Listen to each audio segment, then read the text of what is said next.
So we get the scoop Friday night. It's about midnight Eastern ish. That the news kind of breaks that Michigan has tested two positive. They've had too many positives. They're not going to have enough guys to go against Michigan State. The game is going to get postponed. And this is what set Michigan State fans off, Tate, is because Michigan State had already driven to Ann Arbor. They had already gone to their shoot around. They were in the hotel. They were ready for the game the night before. Why are you canceling this now? And if you're playing devil's advocate, you would say, well, Michigan didn't know they had COVID until the test came back on Friday night, which is, that's what Michigan fans would say. And maybe you're inclined to believe them, you're nodding along. That makes a lot of sense.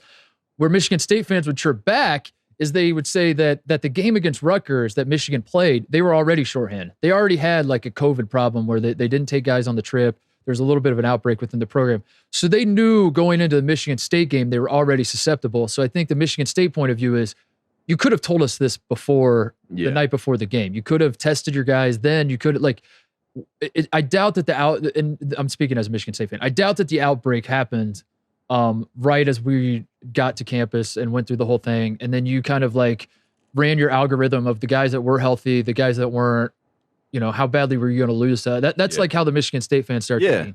And it is, I wouldn't say suspect, but it is like again, if Michigan State fans want to make that case, I'll certainly read and listen to anything they want to say because and Izzo's done a good job, with all. Yes, he has. But the larger point though is that number one on the grander scheme of college, the grander picture of college basketball, Tate, this is the third rivalry game by my count, third big time rivalry game in college basketball this year that has been canceled because of COVID, and the team that was probably not going to win the game had the COVID problems. We had Kentucky-Louisville, where Louisville had to cancel the game because of that was COVID a dodge. issues. You think that was a dodge? That was a dodge. All right. Not a duck, just a dodge. We have Tennessee-Memphis, which similar circumstances. Tennessee was already there in Nashville. Memphis dips out. Tennessee runs like a scrimmage because they're like, screw it, we're already here. And Memphis was coming off the high of beating Alabama, and I think they were worried about the dip. So I think when you're dipping, you're dodging. Yeah. Okay. Dodge. That's a dodge. And then now Michigan. For the record, Jim, write these down. Dodge. And then now Michigan State, Michigan, third rivalry game where the this is the duck. I keep saying underdog. I keep wanting to say underdog, but Michigan was not an underdog in this game, which makes it kind of a weird dynamic. How can you really argue it? So here are the other. Here's where I ultimately land on this because I don't want to believe that Michigan is dodging teams, and the Michigan point of view is that. Why would we not want to play this game? Like they understand that Michigan State was probably going to win. I think most Michigan fans would even say their team's not playing great right now. Michigan State is kind of hot.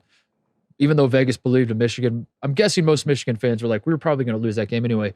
But in that regard, that's exactly the reason they would want to play it. Like they need a big win. And if it's a rivalry game where maybe you can muck it up and beat Michigan State at home, you've saved your season. It's like, why would you give away an opportunity? This is the Michigan point of view. Why would we forfeit an opportunity to improve our NCAA tournament resume just because we are scared, quote unquote? Like that doesn't really add up.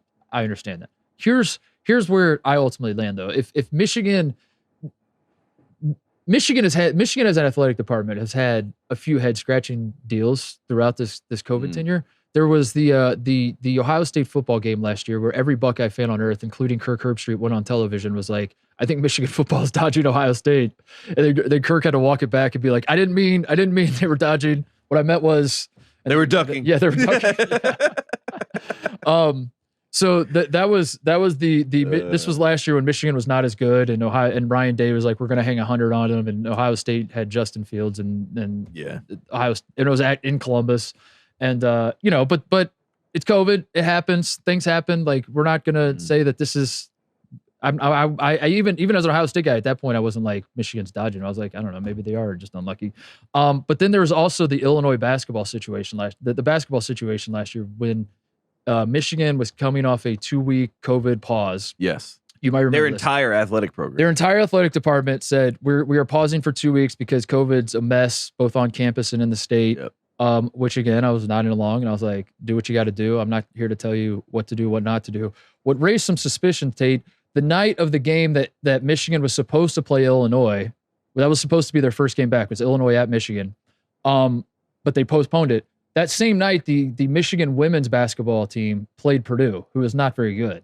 So all the Illinois fans were losing their mind because they're like, if it's an athletic department wide pause, why is the women's team playing on the same night the men's team could have played? You said the men's team can't play. The math doesn't add up. It doesn't add up. Yeah. And then they do play. Illinois beats the hell out of Michigan without Io DeSumo in Ann Arbor, and Michigan still wins. So there's like this whole deal of like, what the hell is going on here?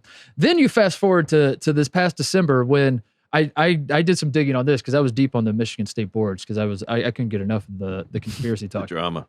That the Michigan hockey team is apparently ranked 3rd in the country at the end of December, Tate, and they are going into this weekend tournament where they play back-to-back games against they're supposed to play Michigan Tech and then Western Michigan, right?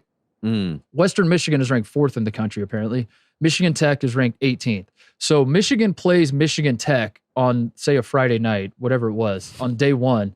They're supposed to play Western Michigan the next night, but they say they can't because they have a limited number of guys to play because of COVID. And basically their rationale was we have a limited roster that can't handle the wear and tear of a back-to-back night, which that's very clearly dodging to me. That you can play on one night but not the next night, and you just kind of shrug your shoulders and say COVID and try to wipe it off clear.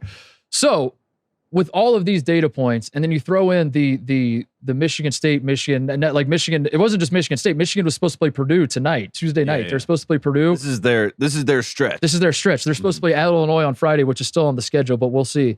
So if you're a Michigan State person, you look at all that, you say there's something going on with this athletic department, and to that I say there definitely is. Now the only explanation is you can blame like something sinister, like they're actually dodging or actually trying to manipulate stuff.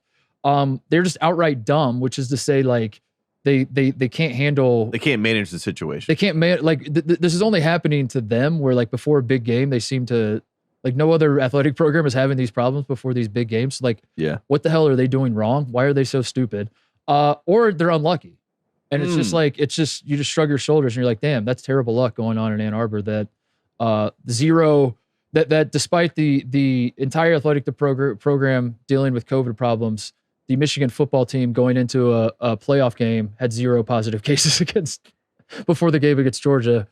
Interesting how that works out. And that's very unlucky that COVID only impacts them in certain, in big regular season games, but not big postseason games. That's interesting. I don't know. So I don't know where I land, but that's where we've arrived. And I certainly love watching like Illinois and Michigan State fans lose their mind. Lose their minds. Yeah. And I think Tom Izzo covered for Howard the Duck, you know what I mean? And I think, Juwan Howard, he said he was very happy with his communication with Juwan Howard. He said, I think it was more an administration situation, where the administration was the one that was making these decisions. And you asked what 3 it could be.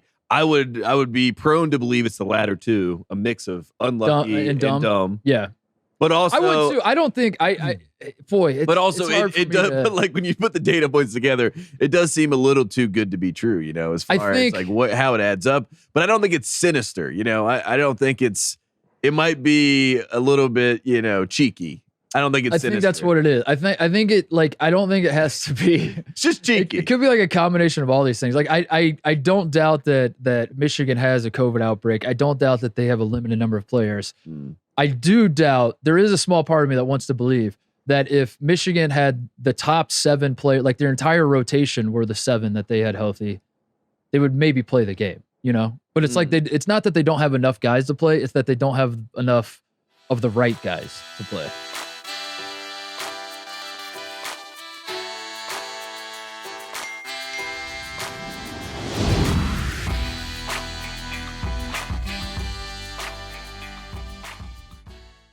Hey there, thanks for watching Titus and Tate. For the full friend of the program experience, subscribe right below and come join us for all things college basketball. The action is heating up. Come join Titus and Tate.